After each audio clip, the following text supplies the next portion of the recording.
Biyaheng Kapitolyo, sabay-sabay, na-na-na. Kwento ng bawat bayan, ang kalingang laging nariyan. Wala na inilaan, talino at puso, yan ang ating puhunan.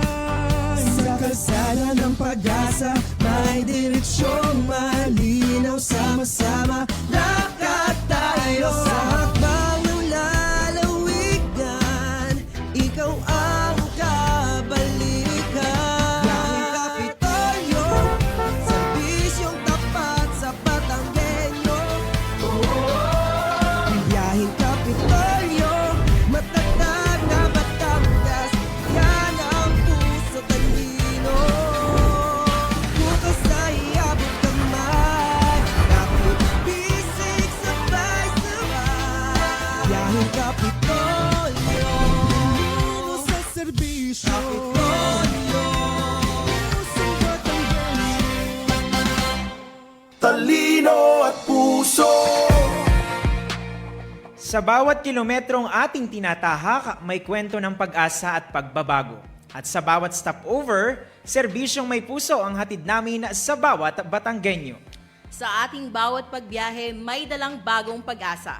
Mas malapit, mas mabilis at mas pinatibay. Ito ang bagong mukha ng ating ugnayan. Mula po dito sa Batangas Provincial Information Office, samahan nyo kami ngayong araw ng Biyernes para sa isa na namang makabuluhang talakayan na nakalaan pa rin po sa public service. Ito po ang opisyal na programang pangradyo ng Pamahalaang Panlalawigan ng Batangas, ang inyo pong Biyaheng Kapitolyo. Talino at puso. Magandang umaga Batangas, ako po ang inyong lingkod, Jonathan Macaraig. At ako naman po si Jane Ilarmo Ilagan. Ayun, kamusta kasamang Jane? Good morning. Ayan, okay na okay ako, Kuya Jonathan. How's your first time na pagsalang dito sa ating pagbabagong bihis, mukha ng ating programang Biyaheng Kapitolyo? Siyempre, una ay masaya at napabalik muli. At excited ako at sobrang nakakatuwa ang pagbabago ng ating setup. Good job, good job. Napakagaling ni Direk. Ayun. Ayun. So, ayan, dahil nga tayo ay dediretso na sa ating balitaan kung saan ihahatid namin po sa inyo ang mga pinakabagong balita at kaganapan mula po sa inyong pamahalaang panlalawigan ng Batangas at mula na rin po sa iba't ibang bahagi ng ating lalawigan. Mula sa bulwagang pambalitaan ng inyong Biyaheng Kapitolyo, narito na po ang pinakamainit at pinakahuling mga balita. Muling nagbigay pugay sa watawat ng Pilipinas ang pamahalaang panlalawigan ng Batangas noong 9 ng Marso taong kasalukuyan na ginanap sa Dream Zone Capital Compound, lungsod ng Batangas. Pinangunahan ito ng Office of the Provincial Accountant na pinamumunuan ni Ms. Marites Castillo. Sa kanyang lingguhang mensahe, muling binigyang pugay ni Governor Vilma Santos Recto ang kababaihang kawani ng pamahalaan at lahat ng mga Batanggenya bilang pagkilala sa mahalagang papel ng mga babae sa serbisyong publiko at lipunan. Matapos nito ay binahagi muli ng gobernadora ang mga naging aktibidad at mahalagang gawain ng pamahalaang panlalawigan noong nakaraang linggo, gayon din ang patuloy na pagsisikap ng Kapitolyo na mailapit ang mga programa at serbisyo sa mamamayan.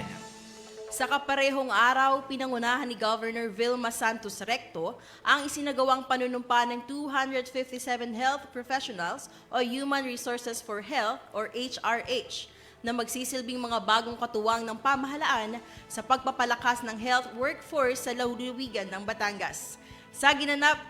Ginanap ito sa Dream Zone Capital Compound, Batangas City.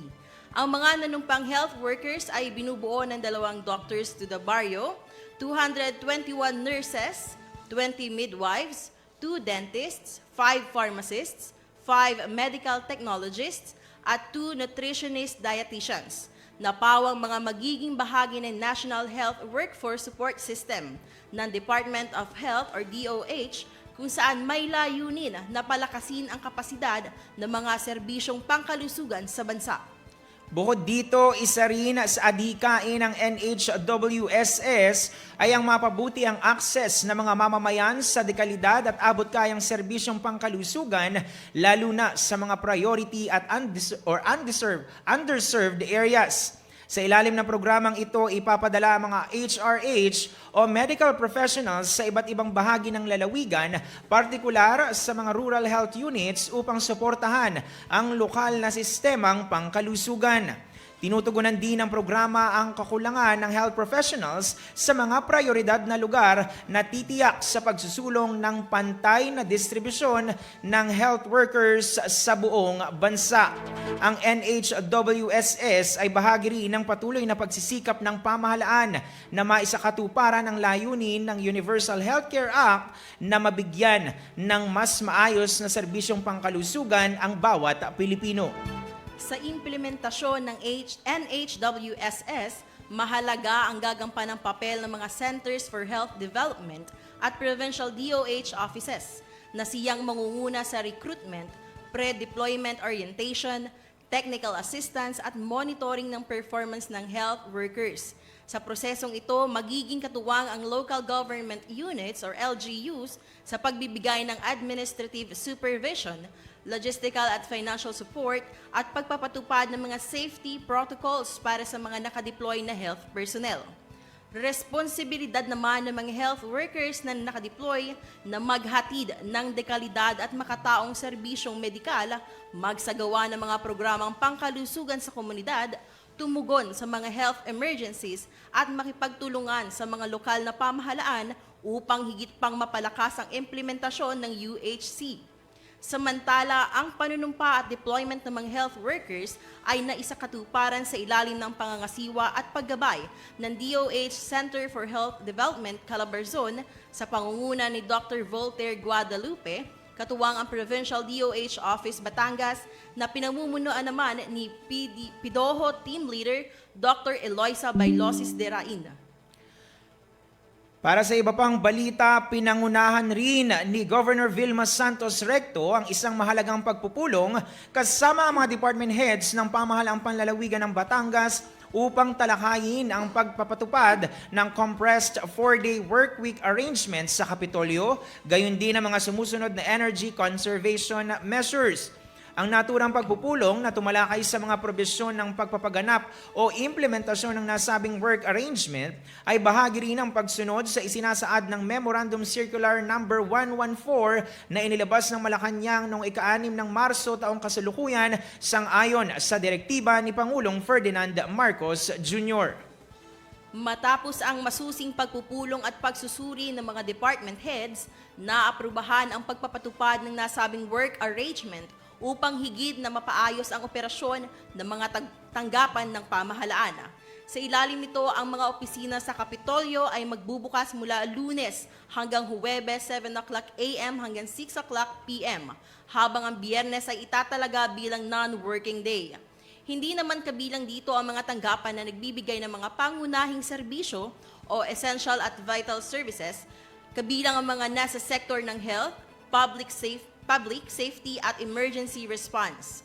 Ayon kay Governor Vilma Santos Recto, ang hakbang na ito ay bahagi ng patuloy na pagsunod ng pamahalaang panlalawigan sa mga pambansang patakaran habang sinisiguro ang tuloy-tuloy at maayos na paghahatid ng serbisyo publiko sa mga Batanggenyo.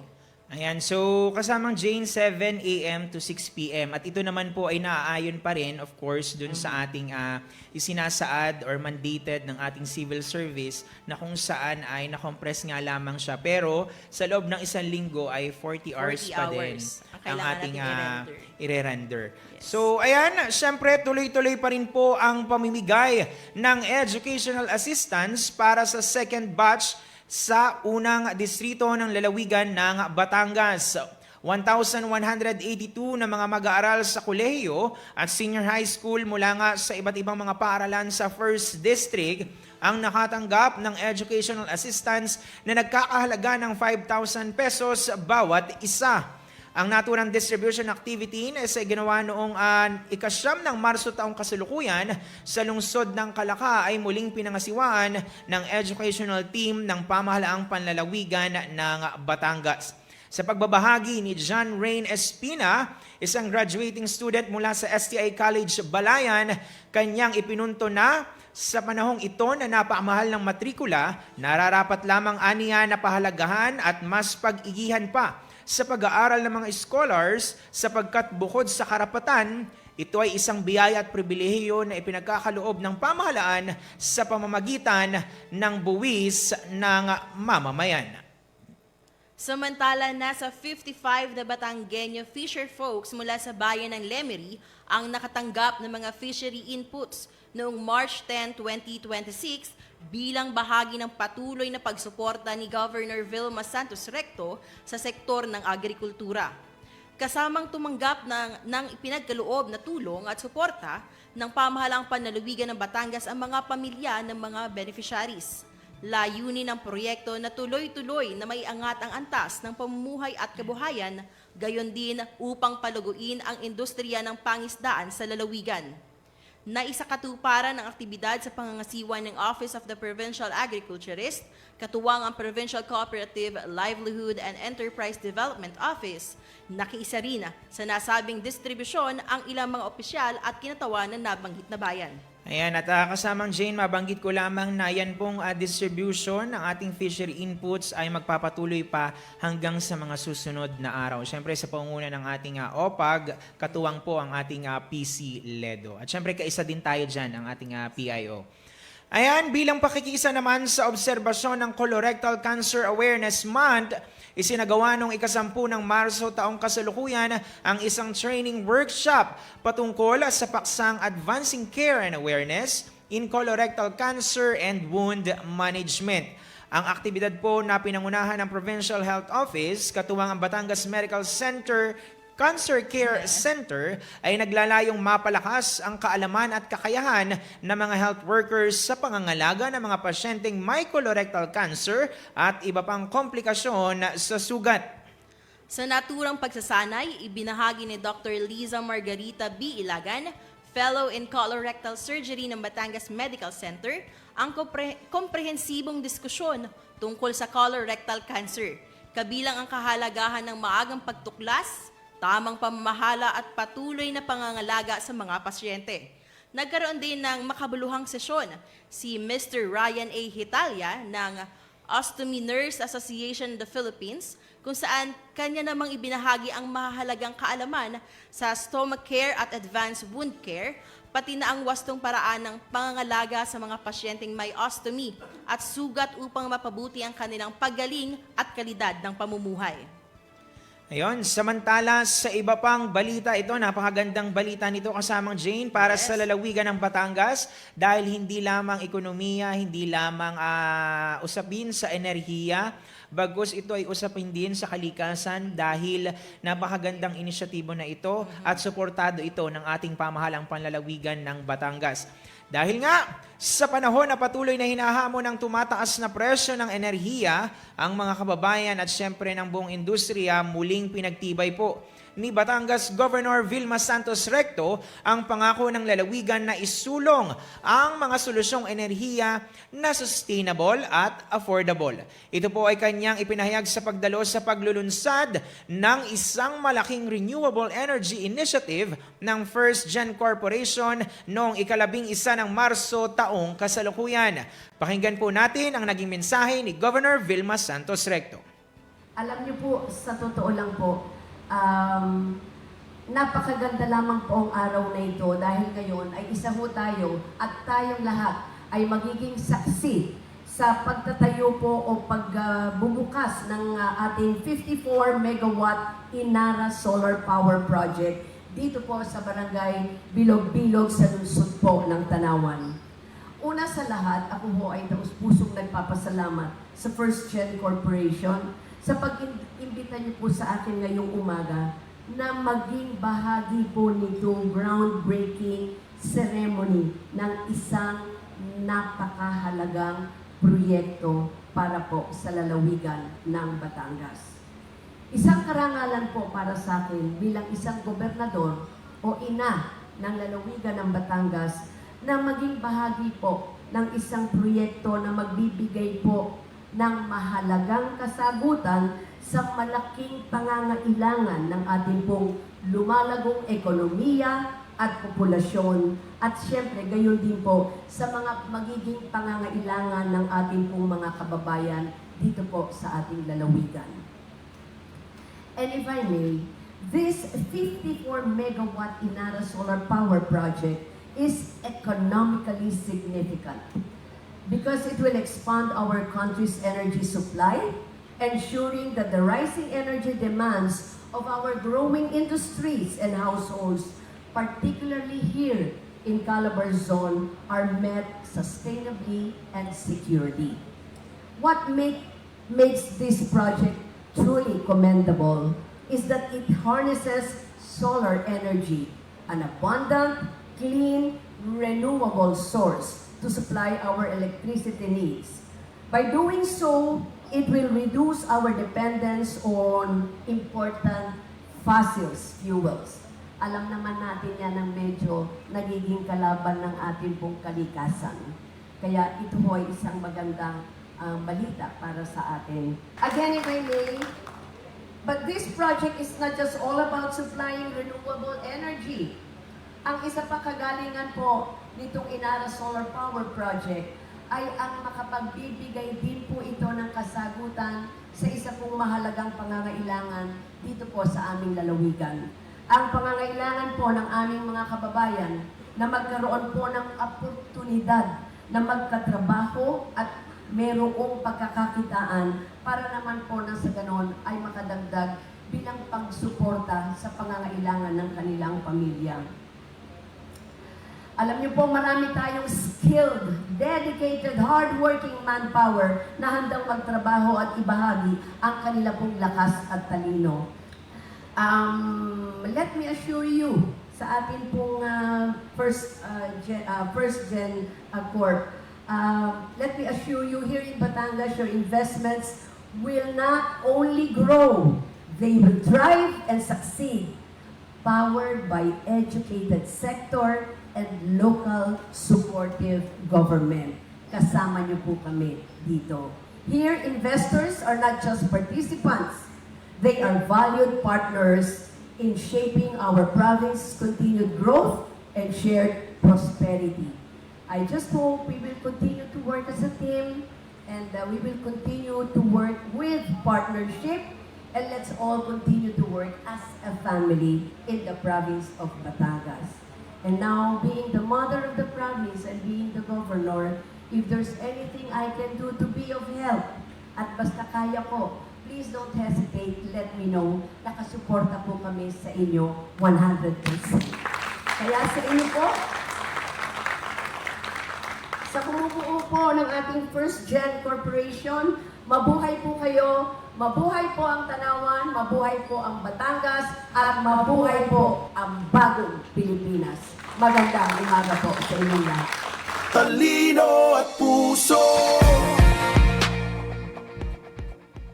Ayun, so napakinggan po natin ang naging mensahe ni Governor Vilma Santos Recto sa isinagawa nga pong groundbreaking ceremony ng Inara Solar Power Project dyan po sa lungsod ng Tanawan. Siyempre, ito ay sa pangunguna pa rin ng ating First Gen Corporation na alam naman natin at sabi nga, ay katuwang na ng ating pamahalang panlalawigan ng Batangas sa pagbibigay hindi lamang ng pagbibigay or pagdagdag ng kaunlaran sa ating lalawigan, kung hindi bagkus kasama din po yung oportunidad na kagaya nga ng ating sabi ng ating governor na oportunidad para sa ating mga kababayang Batanggenyo dahil alam naman natin ng ating mga kababayan, tayo mga Batanggenyo ay likas na malikhain, masipag at talagang dedicated sa pagtatrabaho. At sabi nga ni Governor V ay talagang itataya niya ang mga Batanggenyo pagdating nga sa pagtatrabaho o pagbibigay ng serbisyo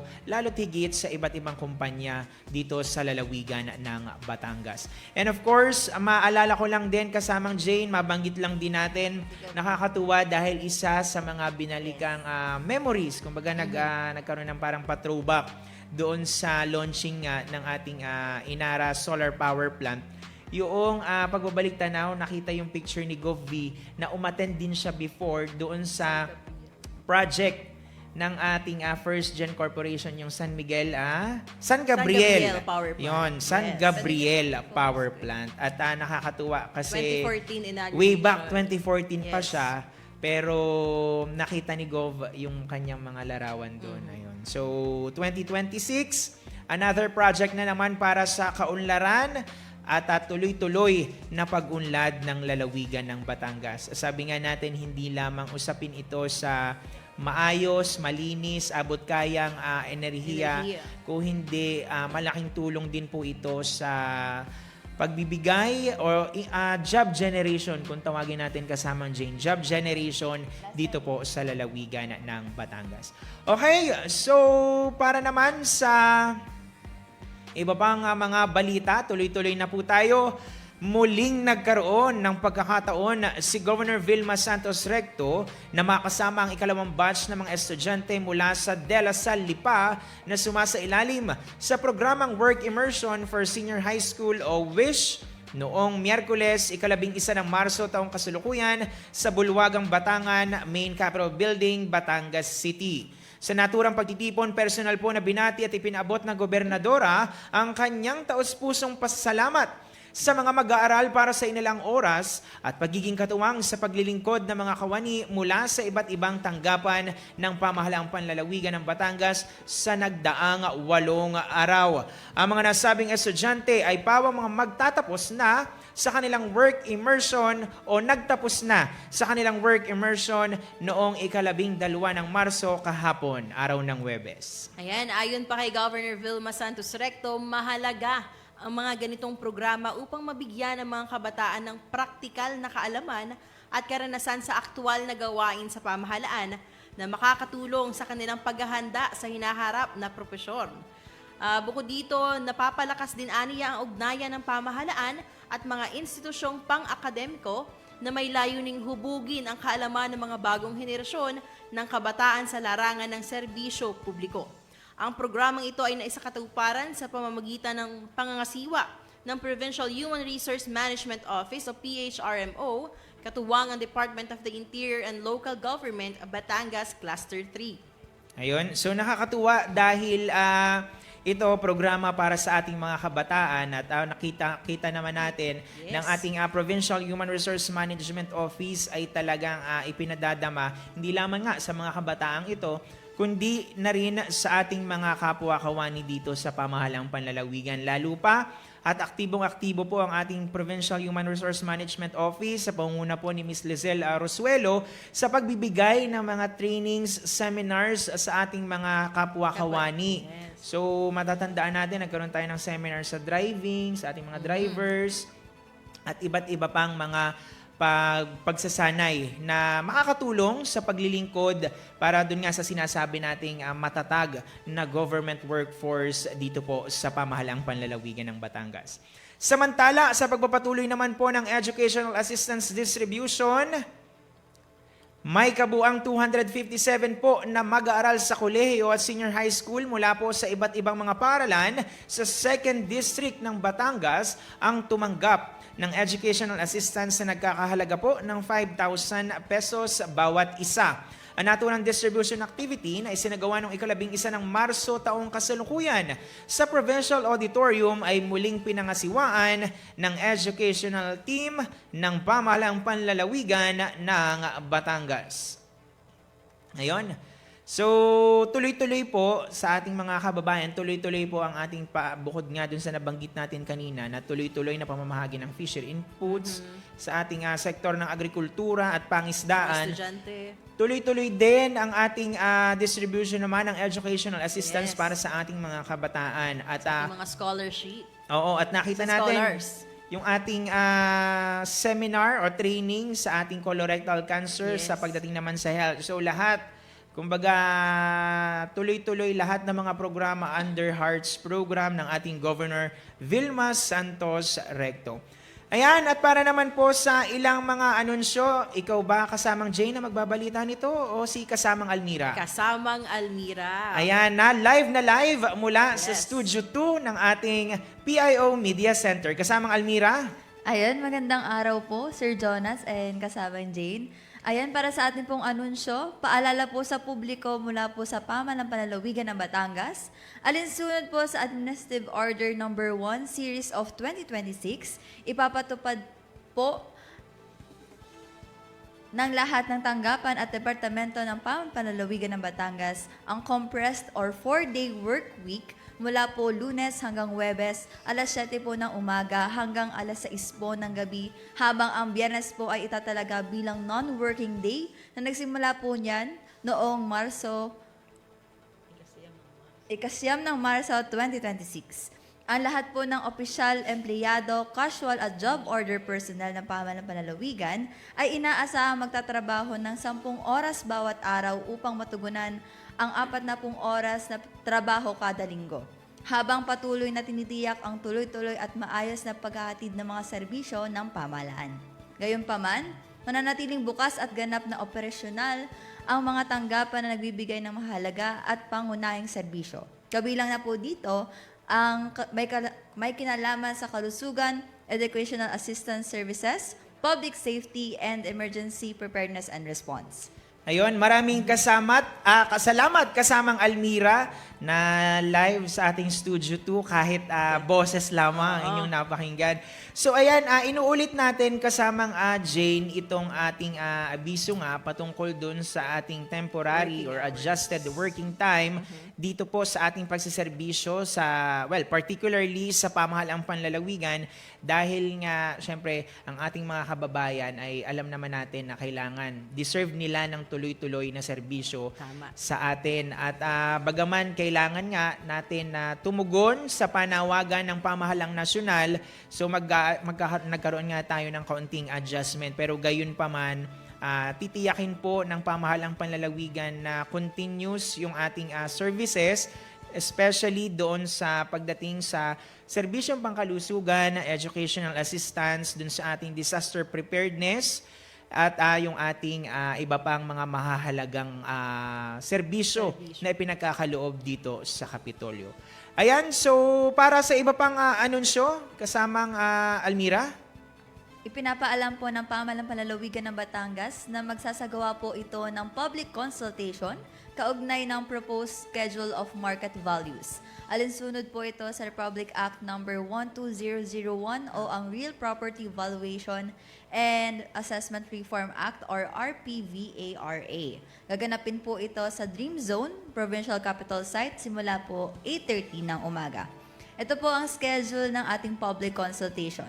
April 8, 2026, sa Balayan, Bawan, Calatagan, Cuenca, Ibaan, Lemery, Mabini, Mataas na Kahoy, Malvar, Nasugbu, Rosario, Padre Garcia, San Jose, San Pascual, San Juan, Taal, Talisay, and stakeholders.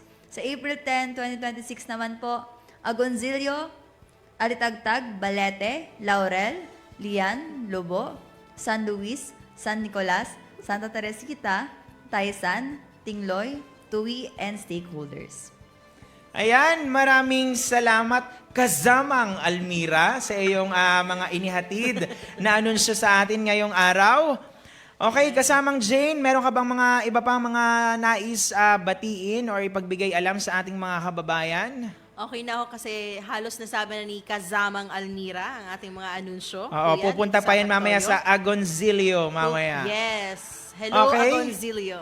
Ayun. So, dito na po nagtatapos ang ating pagbiyahe ngayong araw sa ating nga mga katiwala. Kung nais nyo pong pakinggan at mapanood muli ang aming episode ngayong umaga, maaari nyo po itong balikan sa aming Facebook page sa Batangas PIO. I-like lamang at mag-follow na rin sa aming official social media accounts para sa iba pang updates. Subaybayan rin po at magkarinigan muli tayo next week para sa panibagong edisyon at bagong pagpasada po ng inyong programang pangkaalaman, impormasyon at pagbabalita. Siyempre, hindi natin makakalimutan ang ating technical team na kasama nating bumiyahe ngayong araw. At sa inyo na aming manunood na hindi bumitaw at patuloy na tumatangkilik sa biyaheng Kapitolyo. Sa ngalan po ni Governor Vilma Santos Recto at ng buong pamahalaang panlalawigan ng Batangas, ito po si Jonathan Maharaig. Ng isang pamahalaang may talino sa serbisyo, puso sa tao at lahat para sa Batanggenyo. Ito po si Jane Ilarmo Ilagan. Ayan, sa ngalan ni kasamang Tala Cabello at ni kasamang Almira Baler, magkita-kita po muli tayo sa susunod na episode ng ating pagpasada para sa tuloy-tuloy na serbisyo para sa Batanggenyo. Muli, ito po ang inyong Biyaheng Kapitolyo. Biyaheng